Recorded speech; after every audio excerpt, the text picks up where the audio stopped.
Hello everyone and welcome back to target NTUC net. हम लोग discuss कर रहे थे about transport and diffusion of air pollutants. पिछले लेक्चर में हमने बात की थी गैस रेट की और इस लेक्चर में हम बात करेंगे टेम्परेचर इन्वर्जन की। अगर आपने लास्ट लेक्चर नहीं देखा है तो आप प्लीज़ आई बटन पर क्लिक करके उस लेक्चर को जरूर देख लीजिएगा ताकि आपका एक बेस बन जाएगा इस लेक्चर को समझने के लिए और इस टॉपिक को भी समझने के लिए। पहला लेक्चर सारे लेक्चर देखना थोड़ा सा इंपॉर्टेंट हो जाता है, तो आप लास्ट लेक्चर एक बार देख लीजिए, उसके बाद इस लेक्चर पे आइएगा। तो late us start. But before that, अगर आप टेलीग्राम पर हैं और आपने अगर हमारा channel target NTUC net subscribe नहीं किया हुआ टेलीग्राम पर तो सब्सक्राइब कर लीजिए। अगर आप तैयारी कर रहे हैं एनटीयूसी नेट की तो वो चैनल आपके लिए बहुत हेल्पफुल रहेगा। वहाँ कई सारी quizzes, study material, lecture updates, tests, काफ़ी कुछ हम उस पर डालते रहते हैं। और यही नहीं, आप अगर एनवायरमेंटल साइंस के अलावा भी तैयारी कर रहे हैं तो पेपर 1 के लिए भी क्विज क्वेश्चन हम वहाँ डालते रहते हैं। तो प्लीज़ तो सब्सक्राइब कर लीजिएगा, लिंक डिस्क्रिप्शन में दिया हुआ है। साथ ही साथ चैनल को भी सब्सक्राइब कर लीजिए। अगर आप तैयारी कर रहे हैं तो आपके लिए बहुत हेल्पफुल रहेगा। Let us start with our topic temperature inversion. तो क्या होता है टेम्परेचर इन्वर्जन? अगर हम बुक की डेफिनेशन को देखें, अगर हम बुकिश लैंग्वेज समझें तो इट इज एटमॉस्फेरिक इन्वर्जन और temperature inversion horizontal layer of air that increase in temperature with height. यानी कि जनरल कंडीशंस क्या होती हैं? अर्थ सरफेस से जैसे हम ऊपर के जाते हैं इन ट्रोपोस्फेयर, याद रखिएगा इन ट्रोपोस्फेयर, जब हम अर्थ सरफेस से ऊपर जाते हैं तो there is a decrease in the temperature. जो टेम्परेचर है वो डिक्रीज होता है जनरली। बट कभी कभी क्या होता है, due to some various factor influencing the atmosphere, जो ये टेम्परेचर है ऊपर से हाइट इंक्रीज होने पर ये टेम्परेचर घटने की बजाय बढ़ता है। इसी कंडीशन को जब टेम्परेचर घटने की बजाय बढ़ रहा है, यानी जनरल कंडीशन जो घटने की है टेम्परेचर के, उसके अलावा क्या हो रहा है कि टेम्परेचर बढ़ रहा है, तब हम इसे कहते हैं टेम्परेचर इन्वर्जन। इसमें क्या होता है, there is warm light air, यानी कि हल्की और गर्म हवा जो होती है कूलर और हैवियर एयर के ऊपर होती है। अब इसकी वजह से क्या होता है कि एक स्ट्रॉन्ग वर्टिकल स्टेबिलिटी डेवलप हो जाती है। स्ट्रॉन्ग वर्टिकल स्टेबिलिटी क्या? स्टेबल एनवायरनमेंट और अनस्टेबल एटमॉस्फेयर। अनस्टेबल एटमॉस्फेयर क्या होता है ये हम समझेंगे आगे आने वाले वीडियोस में। और अभी बस समझ लीजिए कि स्ट्रॉन्ग वर्टिकल स्टेबिलिटी क्रिएट हो जाती है अगर स्पेशली जब स्ट्रॉन्ग विंड्स वहाँ पे प्रेजेंट नहीं होती हैं तब। तो ये है टेम्परेचर इन्वर्जन के बारे में बेसिक अंडरस्टैंडिंग। चलिए आगे समझते हैं कि क्यों होता है टेम्परेचर इन्वर्जन। तो सबसे पहली कंडीशन या फैक्टर जिसे हम कह सकते हैं कि टेम्परेचर इन्वर्जन की जरूरी होती है वो है long winter nights. Long winter night अगर है, मतलब लंबी ठंडी रात अगर है, तो क्या होता है कि अर्थ सरफेस, हमको सबको पता है कि जो एटमॉस्फेयर की हीटिंग है वो होती है due to emission of radiation from earth surface. इसके यहाँ से रेडिएशन एमिट होने की वजह से एटमॉस्फेयर की जो एयर है वो वार्म या कूल होती है। उसी मतलब एक फिनोमिना है। तो लॉन्ग विंटर नाइट में क्या हुआ कि अर्थ सरफेस हम जब जानते हैं कि बहुत जल्दी वो हीट होता है, बहुत जल्दी कूल भी होता है। तो जैसे ही रात आएगी, ठंड के टाइम में दिन में भी आप देखेंगे जो सोलर रेडिएशन है वो कम ही रहता है, दिन छोटे होते हैं, ठंड धूप भी तेज नहीं होती। बट रात के टाइम क्या होगा कि जो रेडिएशन अब्सॉर्ब हुआ होगा वो सारा एमिट आउट हो जाएगा। एमिट आउट होने की वजह से जो अर्थ सरफेस है बहुत जल्दी ठंडा हो जाएगा और उसके पास की एयर भी ठंडी हो जाएगी। बट स्टिल जो अपर एयर है वो अभी वार्म रहेगी, क्योंकि अभी यहाँ से रेडिएशन क्योंकि कूलिंग धीरे धीरे ऊपर की तरफ जाएगी, कन्वेंशन यहाँ तक नहीं पहुँचेगा।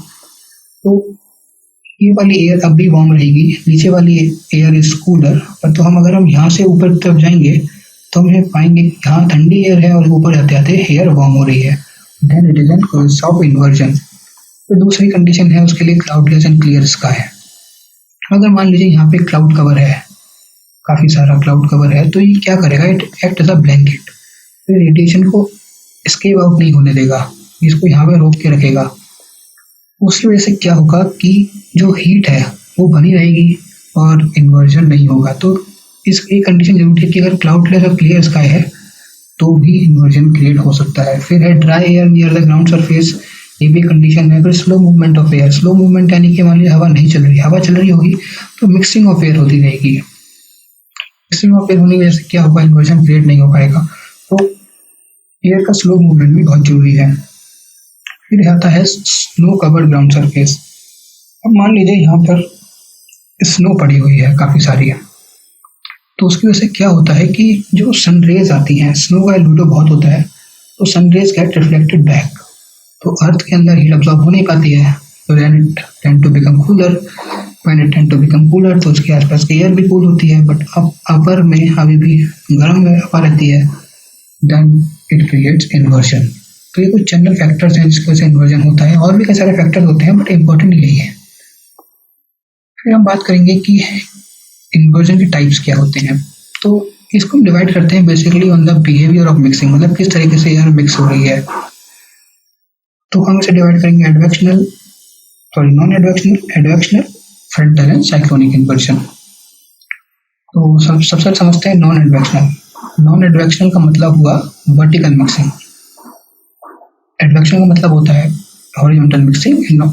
नॉन एडवेक्शनल या फिर कन्वेंशनल कह सकते हैं वो है वर्टिकल मिक्सिंग। तो रेडिएशन इन्वर्जन, इसमें दो टाइप के इन्वर्जन होते हैं, radiation inversion and subsidence inversion. Radiation inversion को हम कहते हैं सरफेस टेम्परेचर इन्वर्जन, जो मैंने भी आपको समझाया कि किस तरह अर्थ कूल होती है, उससे रेडिएशन निकलता है तो ठंडी हो जाती है, फिर उसके पास एयर ठंडी होती है, तो वही सेम फिनोमिना रेडिएशन इन्वर्जन में आता है, सरफेस टेम्परेचर इन्वर्जन। सरफेस का टेम्परेचर घटने की वजह से because of radiation emit out हो गई, कूल हो गया अर्थ सरफेस, तो उसकी वजह से उसके पास की एयर कूल हो गई, तो इन्वर्जन क्रिएट हो गया। इसको आप पढ़ सकते हैं, चाहे तो वीडियो पॉज करके इसके नोट्स बना लीजिए अगर आपके लिए यूजफुल रहे तो। फिर दूसरा है सब्सिडेंस इन्वर्जन या फिर अपर सरफेस टेम्परेचर इन्वर्जन। अब इसमें क्या होता है, इसको समझने के लिए हम इस फोटो को देखते हैं यहाँ सब्सिडेंस इन्वर्जन पे। सब्सिडेंस इन्वर्जन में क्या होता है, जब एक बड़ा मास एयर का मास या लेयर ऑफ एयर मान लीजिए सब्सिडाइज करते हैं, सब्सिडाइज मतलब नीचे की तरफ आती है। अब नीचे की तरफ आने पे क्या होता है, there is a decrease in pressure, sorry increase in pressure as the layer is compressed and heated. तो नीचे आते आते लेयर कंप्रेस होगी तो हीट होगी, हीट होने की वजह से प्रेशर, क्योंकि डिक्रीज प्रेशर जो एटमॉस्फेयर प्रेशर हो रहा है वो इंक्रीज हो रहा है, जैसे जैसे एयर नीचे आ रही है। तो उसकी वजह से क्या होता है कि जैसे ये नीचे आएगी यहाँ पर ये वार्म होती चली जाएगी, जितना नीचे आती रहेगी उतना ये वार्म होती जाएगी। यहाँ पे थोड़ा वार्म, फिर नीचे आते थे और वार्म, बट नीचे ऑलरेडी कूल एयर प्रेजेंट है, तो कूल एयर के नीचे के ऊपर वार्म एयर प्रेजेंट हो जाती है, तो हम उसे कहते हैं इन्वर्जन कंडीशन। यहाँ पर इस वजह से भी इन्वर्जन क्रिएट हो जाता है, तो उसे हम कहते हैं सब्सिडेंस इन्वर्जन। यहाँ देखते हैं रेडिएशन इन्वर्जन में डे प्रोफाइल में क्या है कि जो टेम्परेचर है अर्थ सरफेस, यहाँ पे मान लीजिए अर्थ सरफेस है विद हाइट, जब हम देखेंगे तो डे प्रोफाइल में the temperature decreases towards cool, जैसे हाइट बढ़ रही है टेम्परेचर ठंडा होता जा रहा है एयर का। बट नाइट टाइम में वही है कि जैसे जैसे हाइट बढ़ रही है टेम्परेचर वार्म की तरफ जा रहा है, और फिर एक कंडीशन पे टॉप ऑफ इन्वर्जन पे आके फिर again it goes towards cooler condition. तो ये ग्राफ कह सकते हैं या प्रोफाइल कह सकते हैं किस तरीके से रेडिएशन इन्वर्जन या इन्वर्जन काम करता है। फिर है advectional inversion, that is valley inversion और इंटरमोंटेड इन्वर्जन। वैली के अंदर क्या होता है इसको हम समझते हैं इस डायग्राम से। वैली में क्या होता है कि जैसा हमें पता है कि अर्थ सरफेस बहुत ठंडा होगा, earth as compare to air, earth surface ठंडा हो गया, इसके पास की एयर ठंडी हो गई, यहाँ पर कूल एयर का मास इकट्ठा हो जाता है। अब ग्रेविटेशन फोर्स की वजह से मान लीजिए कि ये एयर ऊपर जा रही है, यहाँ ठंडी एयर नीचे तरफ आती रहेगी। अब valley is still warmer, valley के अंदर अभी ठंडा नहीं होता है as compare to top of the hill. यहाँ की जो ठंडी एयर है धीरे सब्सिडाइज करेगी, सब्सिडाइज मतलब नीचे की तरफ आएगी ड्यू टू ग्रेविटेशनल पुल, और इस वैली में जो हॉट एयर प्रेजेंट है इसको लिफ्ट अप कर देगी, तो यहाँ पर नीचे कूल एयर आ जाएगी और यहाँ पर ऊपर हॉट एयर प्रेजेंट रहेगी। अब इसकी वजह से क्या होगा, ये धीरे धीरे उठती रहेगी, लिफ्ट होते होते ये वैली के अंदर आप देखेंगे कि नीचे कूल एयर है और ऊपर वार्म एयर है। तब होगा जब हवा नहीं चल रही होगी तेज ऊपर, अगर हवा चलती होगी तो इसे वार्म एयर को हटा देगी वो, बट अगर हवा नहीं चल रही होगी तो यहाँ पर ये रहेगा। आप देखेंगे कई बार आपने देखा होगा कि आप टॉप में खड़े होते हैं और वैली में आपको बादल दिखते हैं, कुछ होता है, तो ये ड्यू टू इन्वर्जन एक कंडीशन है। तो ये है सिंपल तरीका समझने का। अगर आप चाहें तो इसे पढ़ सकते हैं एक बार पॉज करके। तो normal vertical distribution of temperature से अलग होती है, अपोजिट होती है। व्हाट इज नोन एज, इसको हम टेम्परेचर इन्वर्जन कहते हैं। आई होप ये समझ में आपको आ गया होगा। फिर आता है फ्रंटल या cyclonic inversion. Frontal cyclonic inversion कब होगा? जब एक cold air mass undercuts a warm air mass and it lifts it aloft. अगर मान लीजिए एक तरफ से यहाँ पे कोल्डर एयर मास है, इसको मैं सी लिख देता हूँ, और यहाँ पर एक वार्मर एयर मास है, इसको मैं डब्ल्यू लिख देता हूँ।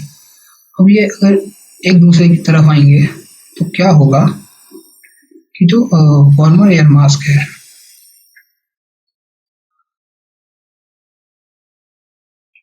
Warmer air mask when it's collide with this it will go up, इसको ये ऊपर उठा देता है। कोल्ड एयर मास्क ये वार्म अप एयर के ऊपर चला जाएगा और ये इस तरीके से प्रेजेंट हो जाएगा। ये देखिए एक एंगल, एक स्लोप पर ये बनेंगे आपस में इन्वर्जन कंडीशन। ये कोल्ड एयर मास इधर से आया, वार्म एयर मास इधर से आया, और एक फ्रंट पे टकराने के बाद ये एक इसके ऊपर उठा देता है वार्मर एयर मास को, कोल्ड एयर मास के नीचे आ जाता है। तो इस कंडीशन पे क्या होगा, एक इन्वर्जन कंडीशन क्रिएट हो जाएगी। तो ये मैंने आपको बताया कि it has a considerable slope. जो अदर इन्वर्जन होते हैं जो आमतौर पर हॉरिजॉन्टल होते हैं, बट फ्रंटल इन्वर्जन एक स्लोप में होता है। अब इसमें क्या है कि ह्यूमिडिटी में भी हाई और क्लाउड्स प्रेजेंट हो सकते हैं इमीडिएटली अबव इट। तो ये कंडीशन है फ्रंटल इन्वर्जन की।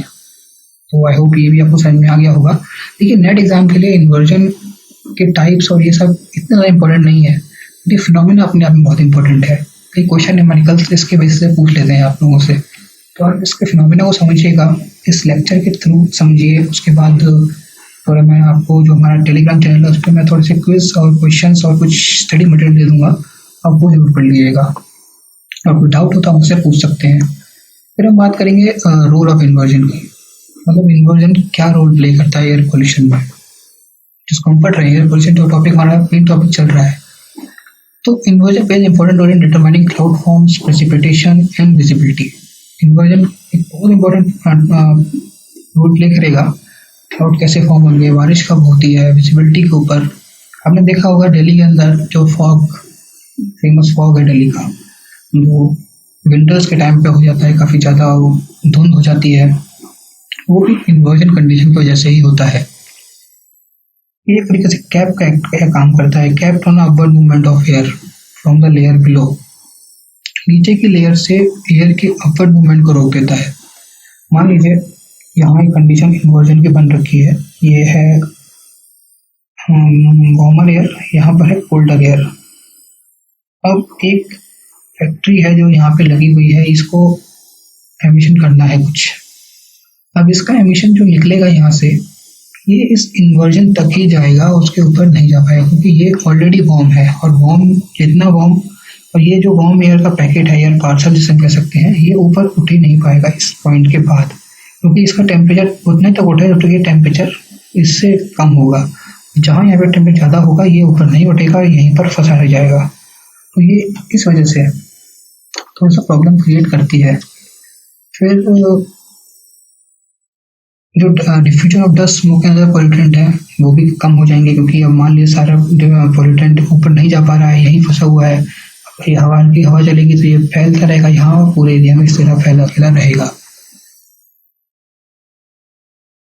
कन्वेक्शन क्लाउड्स भी ऊपर नहीं जा पाते हैं ताकि शावर ले सकें। सेम टाइम विजिबिलिटी भी काफ़ी हद तक रिड्यूस हो जाती है।